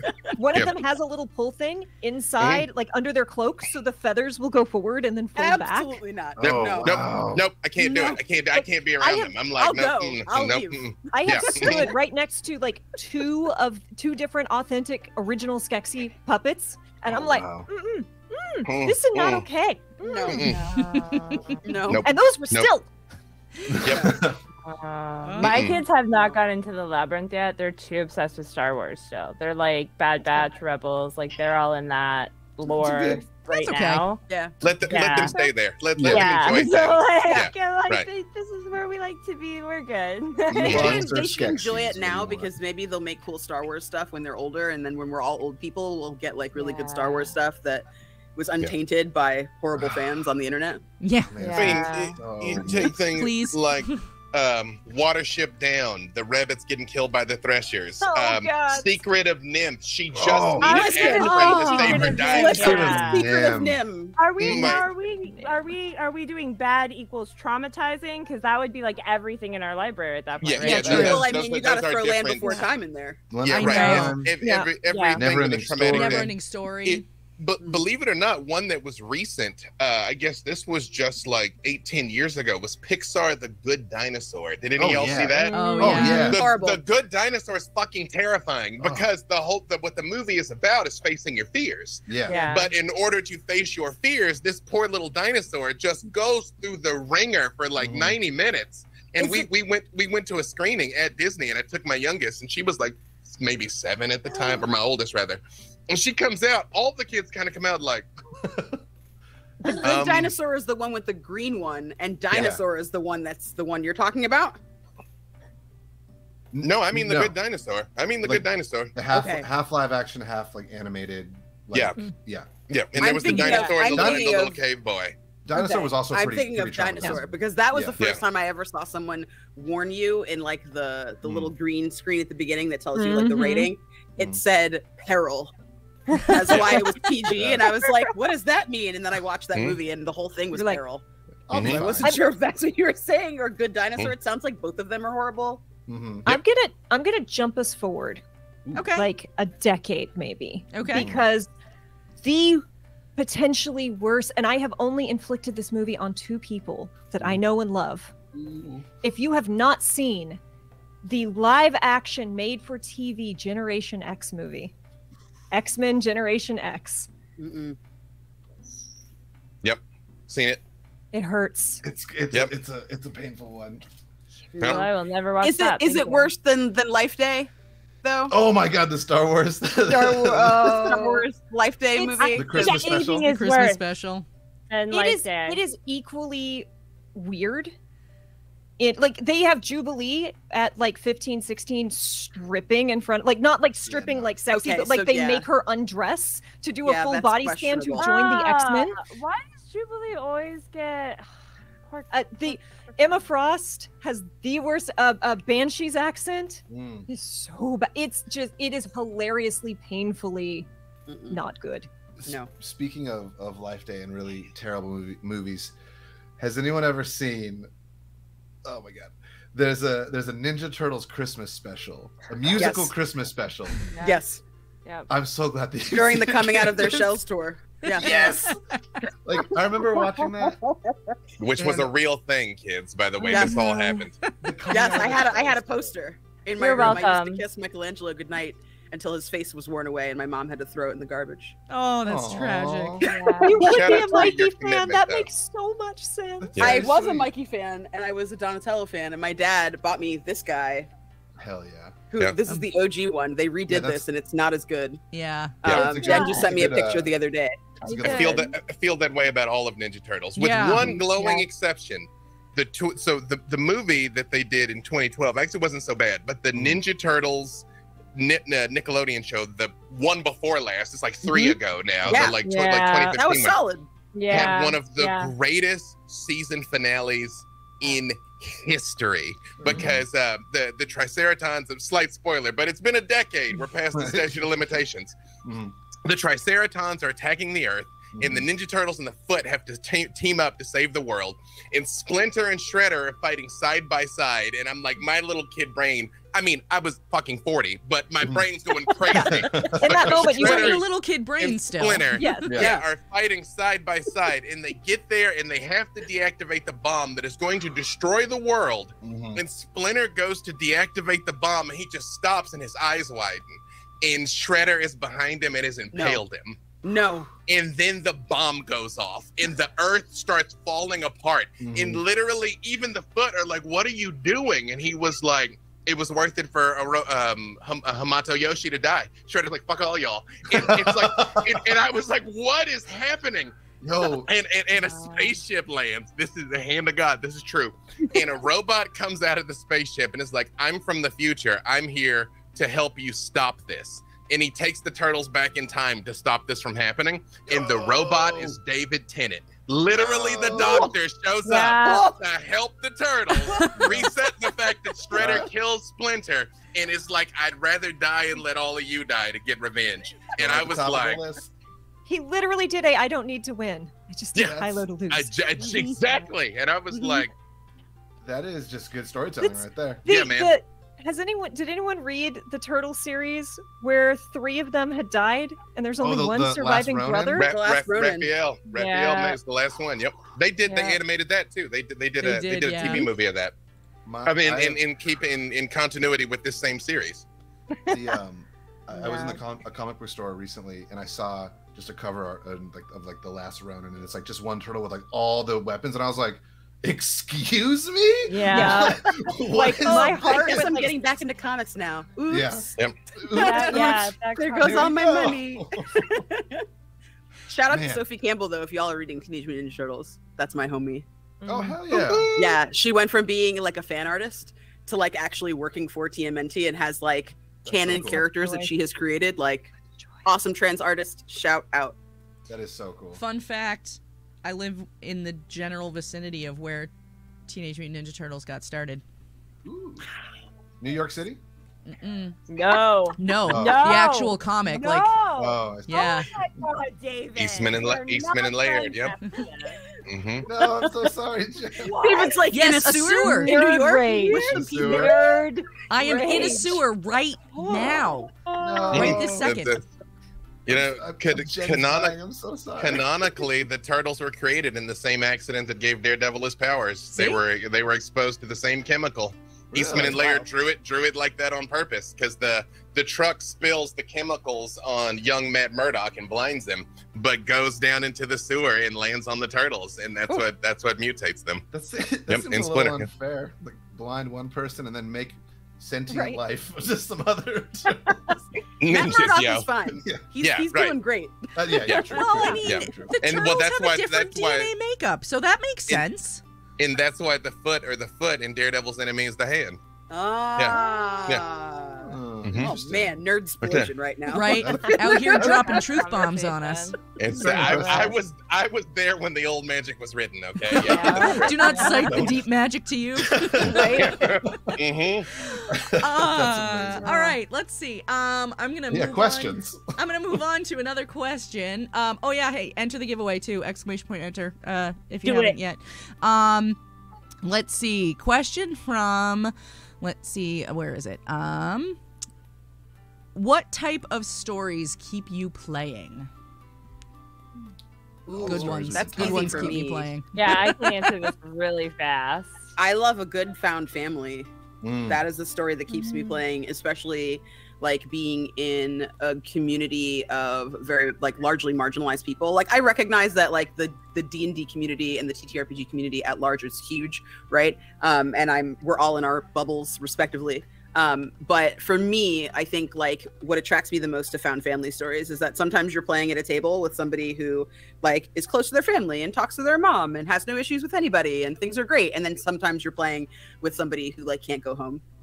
And when you can have that spirit of community and you can come together at the table in a way that's meaningful to someone in and outside of the game, like that just gets me in my feels so hard and makes me so happy. And that is why I keep playing. That's a good answer.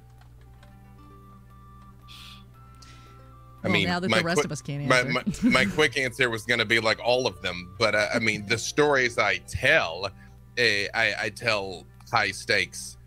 Super dramatic. Everything you say and do matters. That's why level 20 is my niche.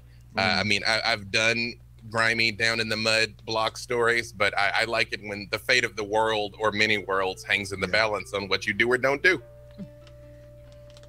Same. I'm into that sort of just big, like heroes from nothing up to like saving the world and just seeing transitions like that. But I'm a big fan of like Candace was saying, like found families. I feel like there's an aspect of that in almost every TTRPG, just a little bit of like we all come from maybe not messed up situations, but like not necessarily ideal situations, and we're in this like microscopic version of our life, and I want to explore a few different things in this with these new people, and that's really cool like that. And then like big fan of like underdog, like Avatar, Last Airbender, like you have to figure out how to be the best, the savior of the world in 1 month. It's like, whoa. That's a lot. I do appreciate when Roku has to tell him that. He's even like, sorry, little bro. Yeah. You know, like I'll do my best. You got 3 months. I can help you get out of this temple, and after that, I remember when those were like airing, and like there were Nickelodeon was like, here comes, there's a big moment, Avatar Roku, and the commercials and stuff. I was like, oh my god.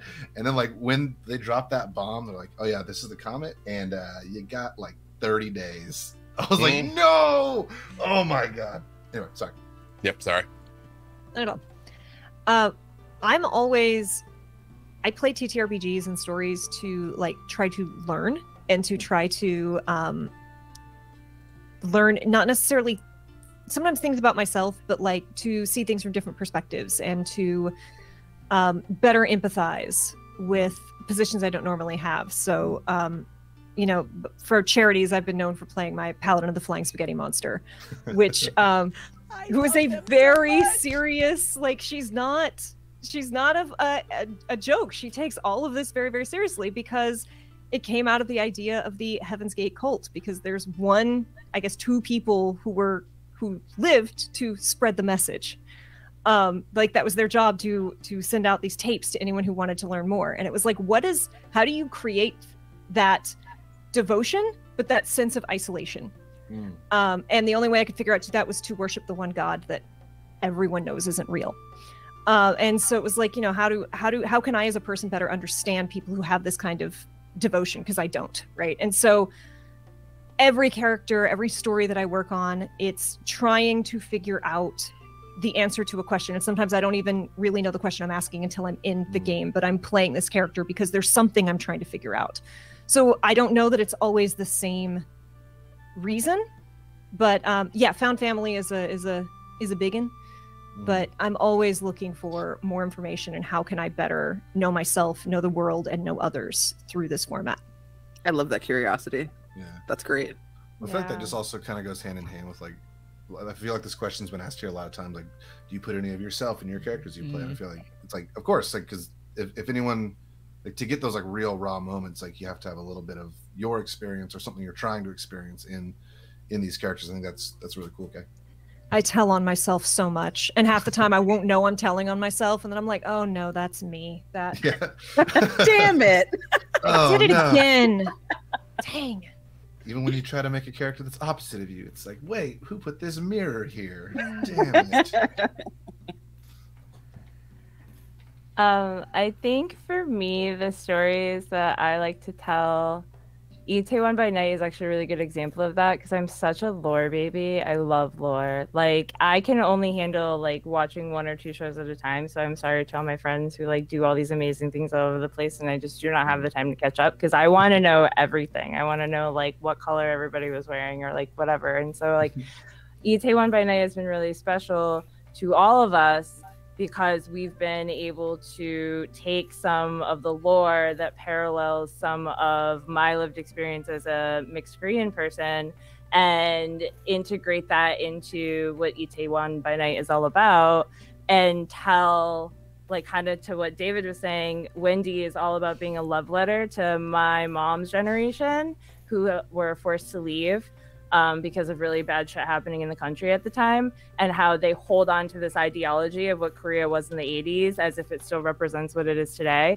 And then Wendy goes back, which kind of represents on the other side of like us that were born as Korean diaspora that are now trying to rekindle and refine our culture and our relationship and what it looks like for us as not kind of really belonging anywhere. So stories that I'm able to kind of bring little bits of character concepts that we don't normally see when it comes to the mixed experience is kind of where I like to be. And then Wendy's also autistic, so like even my characters like in the backwoods and stuff like that, like I get to play fully unmasked characters, and they just get to be their full like, oh, sometimes I'm going to disassociate, or sometimes maybe I'm just going to growl at this person because I rolled the dice and it did not want to interact right now. So like, you know, it's just a lot of being able to kind of just be characters that are representative of things that we don't normally see, but in a way that like fits into the story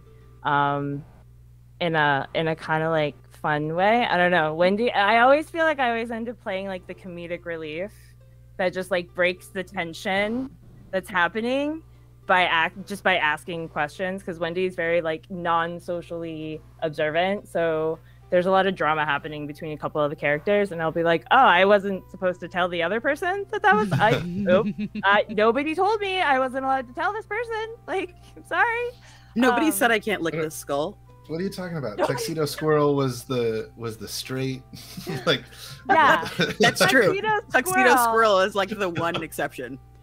Tuxedo Squirrel's very serious. Okay, but like Tuxedo Squirrel wasn't even Tuxedo Squirrel. Tuxedo Squirrel would just like show up after Tuxedo Squirrel and pretend to be and never corrected anybody. Like That was the whole thing. The whole thing was that like he was a ferret. He was tuxedo squirrel by accident. He didn't mean to. I love how little sense that entire phrase made to anyone who does not know the source material. So there's a show that 4 out of 6 of us have been in, called Waterdeep Tales, where we're playing little creatures in a big city. And Jen's character is a ferret that is a rogue and is a badass and has like this big like fancy like hat and a paintbrush that they use as like a weapon, and it's great. And there's a hero that's known throughout Waterdeep called Tuxedo Squirrel, and people believe that Jenn is Tuxedo Squirrel, but Jenn is just Prior the ferret. Prior the ferret. Just shows up and like this cape, and people are like, "Ooh, Tuxedo Squirrel," and Jen's like, "Buy me a drink," and they're like, "Yes, Yes. right away, Tuxedo Squirrel, whatever you say." It was marvelous. Good. Okay. I feel like I should have a really thoughtful and insightful answer for this, but I just don't. Like, I play for a lot of reasons, but mostly I play for me. I do it, well, one, because it's fun. You know, it's a good opportunity to, you know, do something that's totally outside of the realm of my normal day-to-day, you know, whatever, that's not my everyday life. You know, my 9 to 5, I work in a social services nonprofit. So it's nice to like do something that's not that, you know, very much not that. But I think the thing that keeps bringing me back to it is really, it's the people. It's the people that I've had the opportunity to meet and, you know, tell these stories with, and you know, laugh and enjoy my time and that sort of thing, you know. And in return, it's given me a lot of really fun experiences. It's given me some really incredible opportunities. You know, and just the people that I've gotten to meet, you know. I mean, I've been lucky enough to actually in person meet almost everybody that's on the panel tonight. Like, I've gotten to meet, you know, just tons of really awesome people. I've gotten to present at PAX East, which was really amazing. I met my boyfriend playing, you know, TTRPG. So, like, just all of the opportunities that I've gotten from that is why I keep coming back to it, you know. And, yeah, I love it. I love it for that reason. It's a pretty cool space. Yeah. It totally is. It totally We get is. to be adults and play games together. Who's an adult? Yeah, don't call me that. Allegedly. Not I. That was just rude. I don't know who you've been talking to. Who's spreading these lies? I mean, I try. That doesn't mean I succeed. We're just all very good at role-playing it. Yeah, honestly. All right. I am let's- merely adult-shaped. Adult-shaped is great. Well done, Matt. Well done. I've been the same size since 7th grade, so I don't even feel adult shaped. All right, let's see. Let's see. Mimics and Misfits would like to know, what's a thing you always want to talk about that folks don't often ask about? Oh, wow. Is I this have a one. RPG related question or just in life? Well, there was no TTRPG involved in the question, so I'm gonna say yes. Let's go there and then see where it takes us. Okay, because I was gonna say I'll be ruthless. Right. I promised myself not to talk about work while I was here, so. Well, now it has to be TTRPG related, Jen. So we both have to, we have to take a step back. I could make it TTRPG. I might. I like talking about diversity and why there shouldn't be tables that are all just like the same perspective of person. I like talking about that. People don't like hearing that their table is not diverse. And and I'm not really sorry. I say I'm sorry because that's a polite thing to do, but I'm not sorry. I'm secretly going, I know you don't want to hear about it, and that's why I'm saying it to you. It needed to be said. None of your friends were responsible. Somebody should have said something. Your friends do say something to me about your tables, though. So I'm here to tell you and have this very uncomfortable conversation with you about why you're not more inclusive. All right, bye. That's me. It's also just like, I mean, at the end of the day, what we're doing is we're telling stories, and if you're telling stories with the exact same person, it's gonna be just a really boring, like, not necessarily boring, but also just like not insightful and not a moving story. Like if you get more perspectives of just every walk of life, then you're actually gonna tell a story that matters. And like I think that's something that we're all striving for, whether we say it or not. Like we want these stories to be remembered, and we want people to feel something when we tell these stories. And if you're just like, sweet, all right, here's just a bunch of carbon copies of myself, and we all have the same type of humor, and we all have the same experiences, and we all look the same way, like it's just like, cool, all right, like it's not bad, it's just you're just kind of hamstringing yourself. Yeah, we're just at season 6 at this point.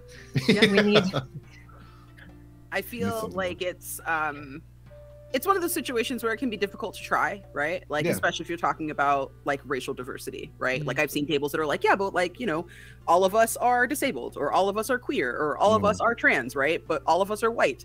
And like, that's also a nice start, right? Other kinds of diversity matter. It doesn't have to just be racial diversity, but like, there are going to be some things that happen at like a table that has no neurodivergent people, where no one is going to correct someone who might have said something that wasn't great, right? No one's going to correct someone who might have attributed something for someone's disability incorrectly, right? Or tried to make something happen that was offensive. Like no one's going to say something because nobody knows, and then nobody grows and nobody learns. And something that I love about TTRPG and about the fact that you get to game with so many different kinds of people and meet so many different kinds of people is that it's an opportunity to be a part of something that's bigger than just yourself. Telling a story with a group of people versus telling a story as one individual person is so, I don't know, it's such a powerful experience to be able to shape someone else's reality with your own. Because there's a lot of things that people don't think about, right? There's a lot of times that, I'm the only person of color at a table, and that's fine, right? I have thick skin, I can tough it out, it's good.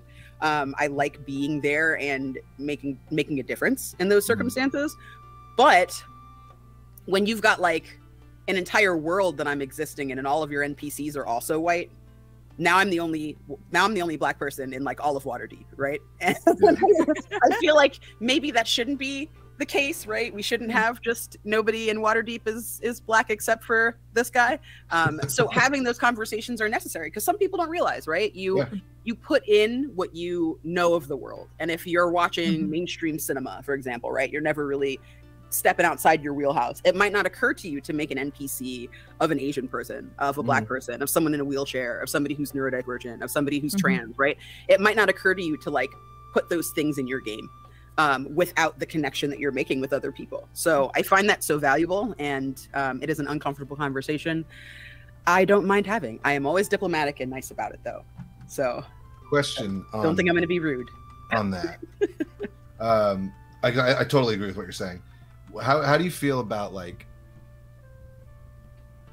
for like podcasts or like live streams and stuff, if somebody, say like me, was just like, hey, I'm going to try to portray someone of color or someone of a situation that I am not, do you think that's appropriate to try, or do you think it's like, I don't know, I feel like they can get kind of like dicey and so I don't know.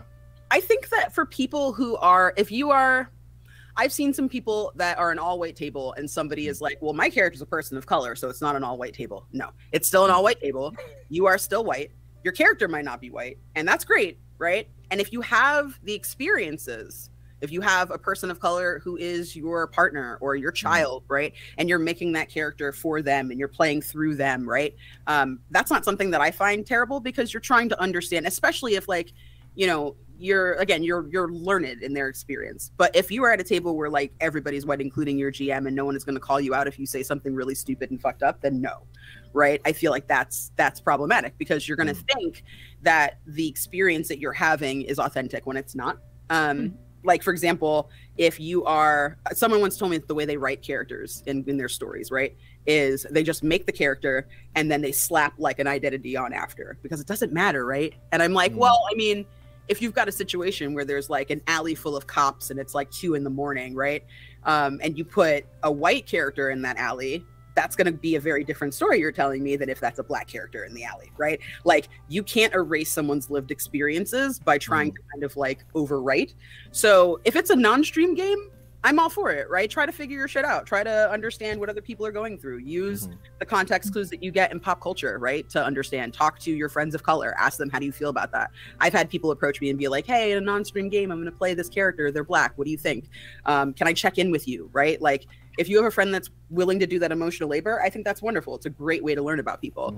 But I think for stream games especially, it can be really dicey because I've seen some train wrecks. I've seen some real bad situations where someone is playing someone who has a disability and there's like things that they should be able to do because they have a lot of upper body strength that suddenly they can't do because their legs don't work. And it's like, that's insulting to somebody who lives this experience every day and has to get out of bed by themselves and go to the bathroom by themselves and like do all of these things that require them to like live their life differently. It changes how they go about their day and how they live their experiences. So I love that question. I think that, again, like it's complicated. I've seen people do that whole thing where like, well, it's an all white table, but some of us are playing characters of color, so that doesn't count.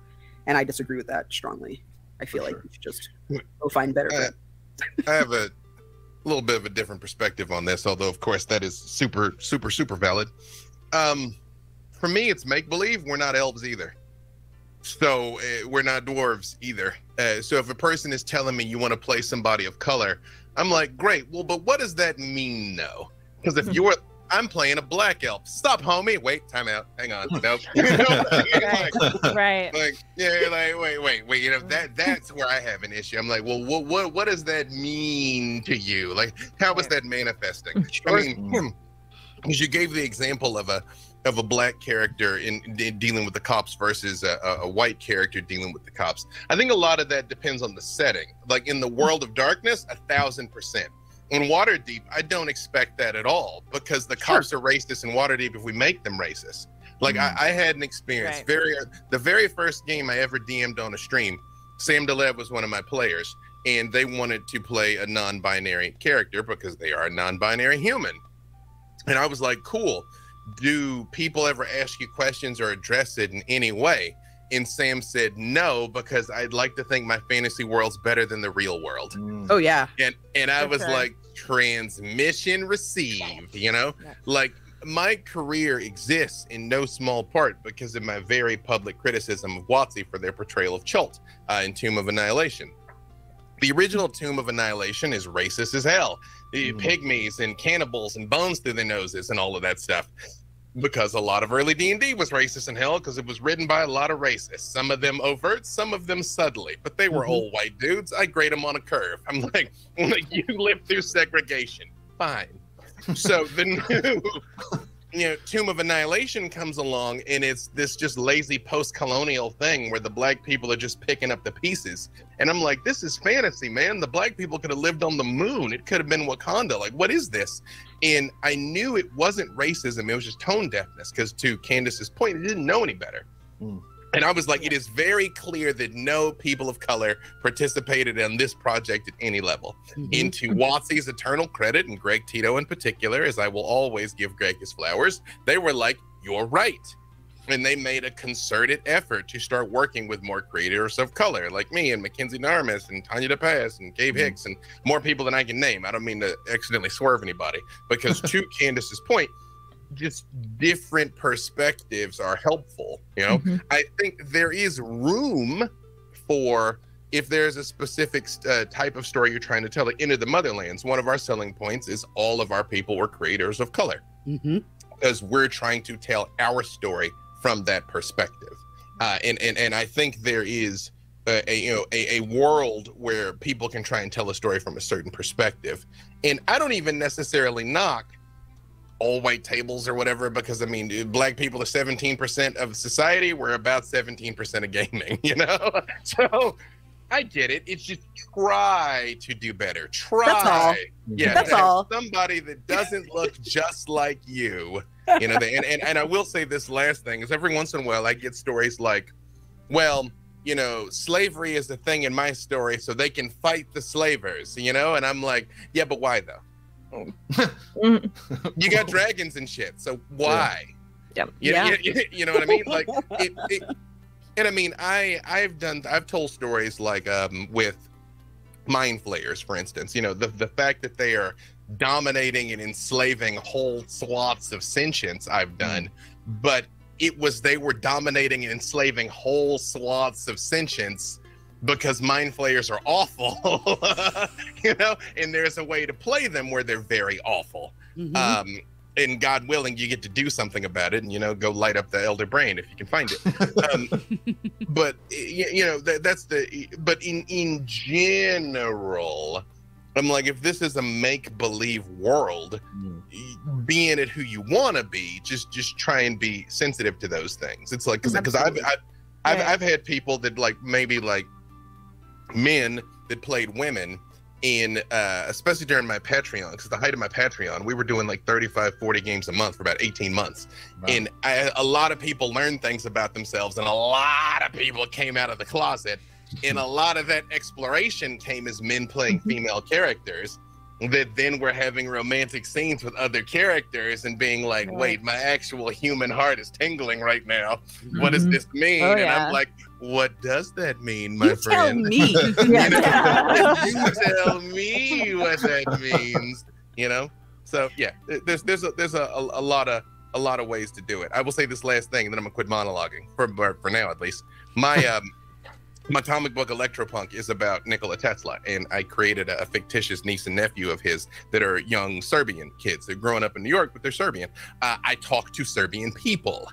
I was like, is this how this word works? Is this what you'd really call each other? Like, is this slang appropriate? You know, is this portrayal appropriate? And I would say, if you're going to do that, talk to multiple people, because Black people are not a monolith. No people are a monolith, and one person may tell you something is super fine. It is not fine. Another person may be way oversensitive and tell you something's not okay, and the majority of people are like, you know? So, you know, talk to those people before you try and portray them. Definitely. And if you're a person who looks like me, beautiful person. If you look like me, like, do keep in mind, especially with streamed games, you are taking off a mask at the end of the game, right? This is other people's lived experiences are not empathy tools for you. You are not, like, you might learn, but in the end you are taking it off and you go back to your life. You do not have the lived experiences of someone else because you've played it in a TTRPG. And I just want to call this out because, like, I think this is super important too. Like, Kay and I have very similar skin colors, just saying, and we just shut up and listen. Like, that's our job. Like, when somebody is telling you this is my lived experience, your job is to shut up and listen. Well, yeah, I'll tell you this one last thing. When I created Victor for LA by Night, and I knew I wanted to play Clan Ventru, the whole point behind that show was to launch Vampire 5th Edition to a new generation of people. So I was like, I'm going to show these kids how the Clan of Kings really works, because in the past they were just all sleazy stockbrokers. So I'm like, I'm going to personally carry this shit into the 21st century. But one of the things I was adamant, I was like, he cannot be a criminal. He cannot have made his money through crime. He made his money because he was smart and a good businessman. Now, I did lots of crime in the context of being a vampire. But, you know, the whole premise of that show, or who that character was vampires are a storytelling game of personal horror. You're a monster and you don't want to be. You are losing yourself and you're trying to hold on to something. So there's a lot of ennui. But I very much approached it from who would actually be having kind of a great time as a vampire. A nightclub promoter. Great. That's why he was a nightclub promoter and had a record label, because I was like, who would make money and enjoy being up all night? But I was adamant about this, so much so there was more than once in the show, in character, people would be like, oh, you do drugs or something. I was like, no, I do not. No, I do not. You know, like, this is all legal and above board. I'm just smart, you know? And I think there's often a burden when Now, that was a very diverse table, but a lot of times when you're the model minority at the table, you have to be representative of so many things. And there has to be these extra layers of concern that you put into who's your character going to be, how are you going to present yourself, how are you going to let this person occur on screen. And a lot of times it's exhausting, but sometimes it's just a good opportunity to be able to get to, you know, do something and tell your story. Like Freely, my lucky boy was black, but that was a fantasy world. That wasn't a part of his story at all. It's just what he looked like, and then he just was from then on. And so, was he? Yeah. He was a lot. He's a lot. He's a bard, paladin, warlock, sorcerer. He had a lot happening. Yeah. All the choices. He didn't know why his powers worked. He just hit people, and when they were bad, explosions happened, and like that works. So that's that. Mhm. I Sorry, will say I did a lot of too. words. So I am openly ace. I'm asexual. I am ace aro. I am so far in that. And I at one point tweeted, you know, in IRL, ooh, no, aggressively ace, right? And then in TTRPGs, what if our characters kissed, right? Like just that cute little meme, and I put it out, and some dude bro felt the need to reply to my tweet and be like, excuse me, actually someone cannot be aggressively asexual because you cannot be aggressively a negative, you can only just be a negative. And I'm like, sir, you sound that way when you start commentating on the lived experiences of people whom you do not share those lived experiences with. So just anytime you feel the need to like try to correct, just think of that. Just do me that. That's good advice. People are so stupid sometimes. It was really funny. Like, it was one of those moments where I'm like, I could engage, but I'm just gonna push this block button because this is sad. Yeah. Like whatever honestly. this is. Yeah. This You're is bumming me out, sad. man. Yeah. Just mind-boggling to me that people just it's like, oh sweet, this is the thing I'm gonna engage on. This is it. I'm just like, why? Why got really serious on this question, y'all? So like, not to completely change the tone to something completely different, but I usually play investigators because I used to be a private investigator. Whoa. So And what? That's something that people don't know about me usually. and How don't am I ask just me finding about. this out that you were a And private Also- investigator? So That makes your current line of work make a lot more sense as well, honestly. But yes. right, no, like if you knew my whole like the lore of me, what I do professionally right now, like spot on. But yeah, I was my dad and I had a private investigator business when I was 18, so I was licensed, and I got not myself, but I worked through college for the business in order to. So I would like go to class. I would like go to Korean class at 8 a.m. because they hated us. And then I would like go, watch some workman's comp guy for a couple hours in my like old Mobile Cutlass Supreme that was like black on black that I used to be like, I'm supposed to be here. It's fine. Here's my license. Or I would like walk into the diner where like someone was cheating on their husband, and I would be like, hey, and the cute guy behind the counter would be like, you're cute, let me tell you everything that happens here. So like it was a fun time, and now I get to bring that people watching and kind of observing stuff into the improv that I do for performances. So I love it helps. That's awesome. That's awesome. I'm I'd gonna like to need say more for information everybody- on that though. It's like say for everybody that doesn't know what you actually do, they're like, assassin, right? Yeah, I'm like, Yeah. basically. Yes. Yeah. Do It's not like- mess with Jen, y'all. Yeah, exactly. Full-on assassin. I mean, you Mhm. would definitely murk me if you wouldn't even have to try that hard. You'd walk up to me and be like, "Hi," and I'd be like, "Do you have snacks? I'll take one." Delicious. Just grab you by the hand. Poison would be the easiest way to get me also. Yes, Like gummy yeah. bear, sure. Yes, Go- done. Damn it. Oh, no. My one weakness. But it was Yeah. so Now I worth know. it. It was a delicious gummy bear. I will not be bringing gummy bears to PAX U ever or any other convention I go to from now on. I think. Yeah, Yep. I did get Candace to eat way too many gummy penguins. Oh my god, so Ooh. many. Like barf levels of gummy Barf penguins all at once. Like whole hand. They were peach flavored penguin gummies. Like Jen is ready to reach through the screen and smack me for not giving them I know. gummy penguins. I know. Mm. Like that I'm was like, a how far away dangerous am I look. from NYC right now? Amazing. I love this. I wish we could have this conversation for a bazillion more hours, but we are out of time. Ooh. I know. I'm sorry. I'm going to quickly wait, before real you do quick. the thing. Do not forget, midnight PST is the last time to vote for the Crit Awards. Oh my And gosh! Jenn's show is in it, and Tilstra and Candace and I are in it, and so many amazing creators are in it. It's true. And if you have not done so, please go throw a vote for an indie creator because it means the heckin' world to people who've put in a lot of time, work, effort, sweat, tears, stress, etc. into their TTRPGs. Real quick. I'm done now. Okay. Bat Duck has a very important question. Where do you get gummy penguins? Amazon. Oh. They are peach flavored gummy penguins, and they are ridiculously good. They are. They're real good. Be careful. I sent murder penguins to try and kill everyone in campaign 2 of the God Plane. So after we were done, I gave everyone gummy penguins to say thank you for playing. Amazing. Amazing. That's so good. I love gracious. it. All right. Well, what I would like to do is, one, I would like to remind everybody to enter the giveaway because we'll draw that after this. Exclamation point enter for a $50 gift certificate to Drive Through RPG. And yeah, there go those entries. Okay.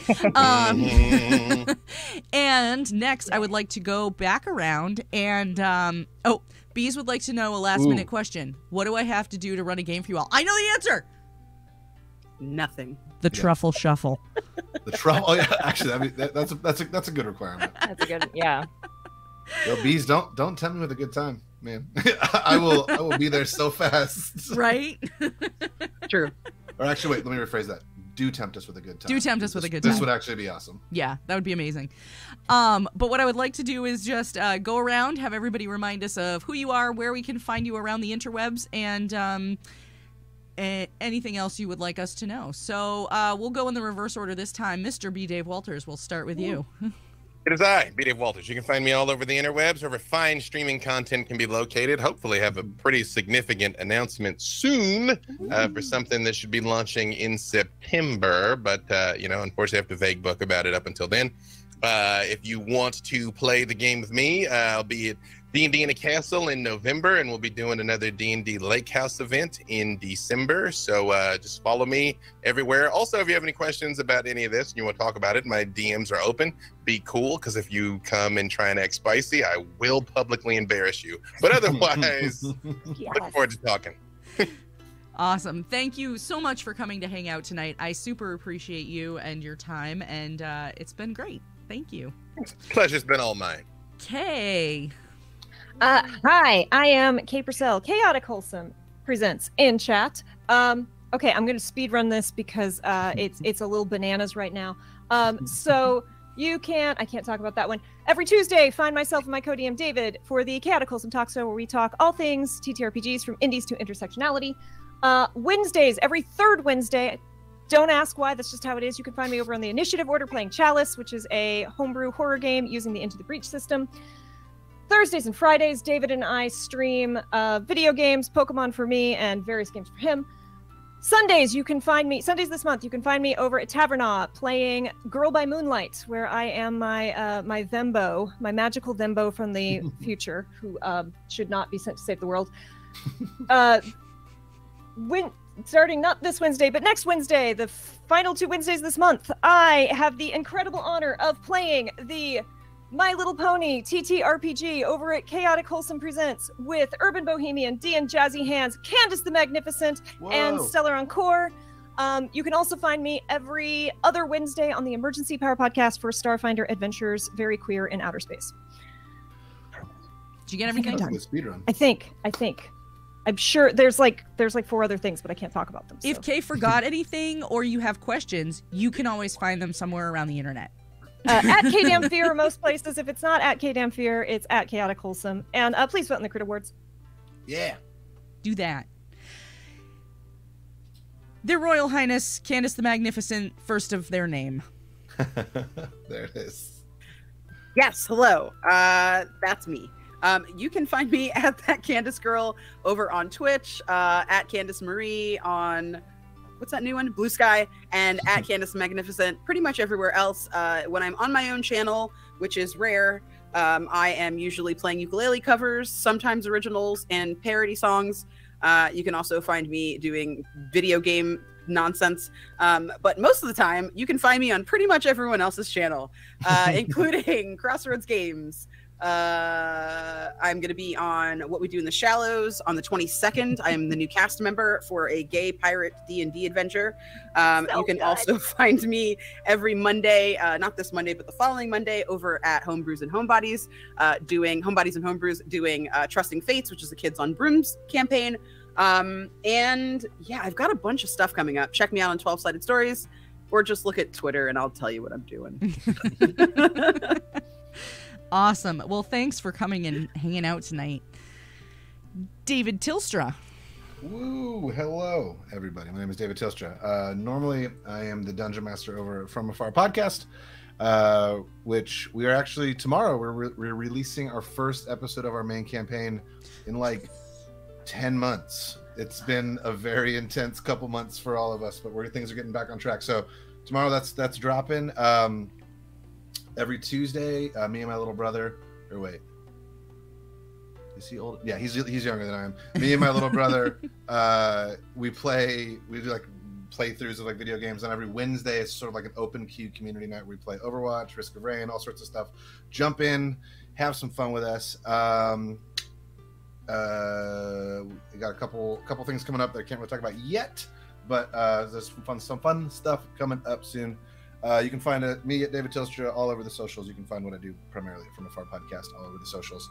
Yeah, this has been awesome. Thank you so much for talking about movies and how to be better in this space. Honestly, this has been really cool. Yeah, would love to work with all of you all in the chat or in this cast at any point in the future, because you all are amazing. No, you. Together. I know. Youngles, aka Jenn. Hi, I'm Youngles / Jenn. You can find me places doing things. I'm always on the internet. It's my job, and my fun space, and basically the only place in the world that fully understands the chaoticness that is my brain.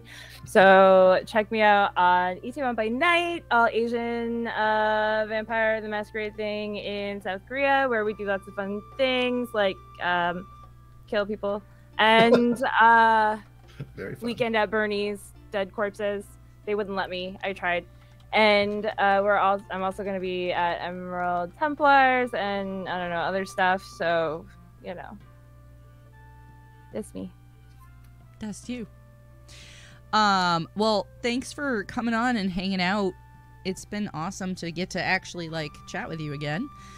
I am Gamer Mom Luna. This has been Tales from the Tavern. We are up to a total $1,461 raised this weekend. So thank you all so much, everybody who donated.